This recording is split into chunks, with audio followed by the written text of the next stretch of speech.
A place with light is all that's needed, brothers.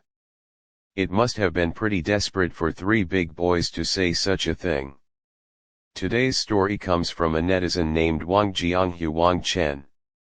In June 2015, after finishing his college entrance examination, Xiao Wang wanted to relax a bit more, so he decided to go to Shanghai Happy Valley with two of his close classmates.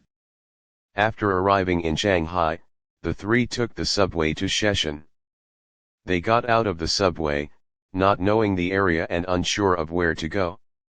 As it was getting dark, they hailed a taxi and asked the driver to take them to a place near Happy Valley where they could find a hotel to stay. As for the driver, he took them to a hotel in a nearby town. The three checked into a room and went up to look for it. The hotel corridor felt deep, dark, and a bit cold. Logically, it was hot in June, and it was a small hotel without central air conditioning. It shouldn't have felt cold. Because the corridor was so dark, the three turned on the flashlights on their phones and walked forward hand in hand. As they were walking, Xiao Wang suddenly kicked something. He thought it was garbage left by a guest at the door, but when he looked down, he couldn't help but get goosebumps. What he kicked was a pair of old cloth shoes, very old and worn. How could there be such old-fashioned cloth shoes at this time? When he felt strange, he subconsciously looked around and found that there was a pair of such shoes at the door of every room. Imagine, in that environment, with the phone flashlight shining over, a row of them on the ground. It was really indescribable and strange. The three big boys looked at each other, and with a tacit understanding, turned around and ran back. Even stranger things happened. The corridor was straight when they went up, but when they ran back, it felt like they were running in circles and couldn't reach the end. The three were cold and scared, shouting, "Is anyone there?" The sound echoed back and forth in the endless corridor as if they were shouting in a valley. At this time, one of the three, named Xiaoli, said, "Brothers, don't panic.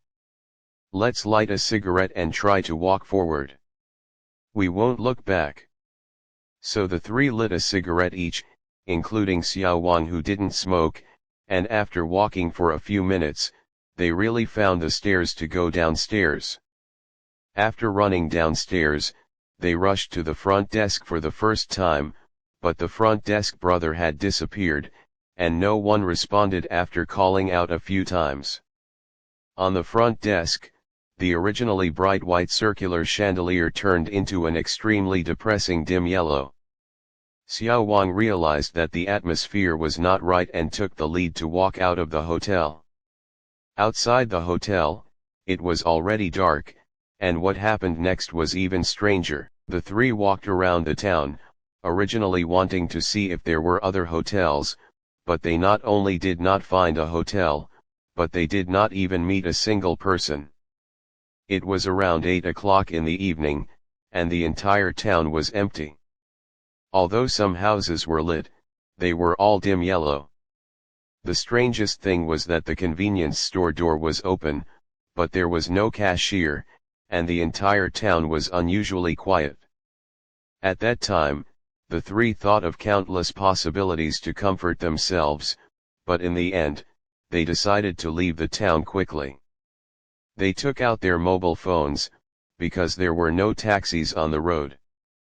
At that time, taxi software had just come out, and they placed an order on the platform, but no driver took the order after placing it.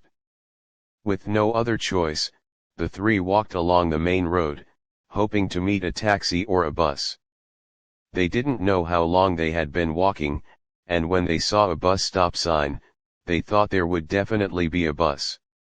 The three were also tired, so they sat on the ground under the sign, waiting for the bus.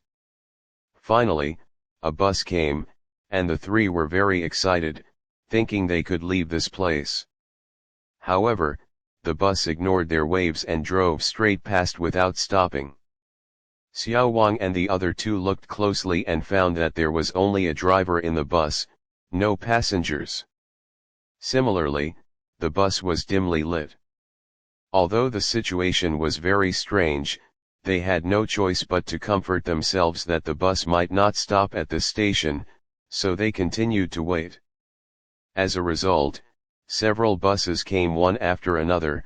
Alas, just like before, there were only drivers and no passengers in the bus, and the drivers still seemed to not see the three people and didn't stop at all. At this point, the three were really desperate. They frantically hailed a taxi on their phones, cancelled it if they couldn't get a car, and then hailed another one. At the same time, they continued to walk along the road. As they were walking, a taxi appeared on the road, some of which had empty car signs. No matter how the three waved or shouted, the car just wouldn't stop. In the end, Xiaowan couldn't stand it anymore. When he saw an empty car coming, still ignoring their waves and shouts, he rushed out and stood in the middle of the road, trying to stop the car. This time, when the car was about to hit Xiaowan, it finally stopped. The driver rolled down the window and scolded Xiaowan directly, asking where he had come from.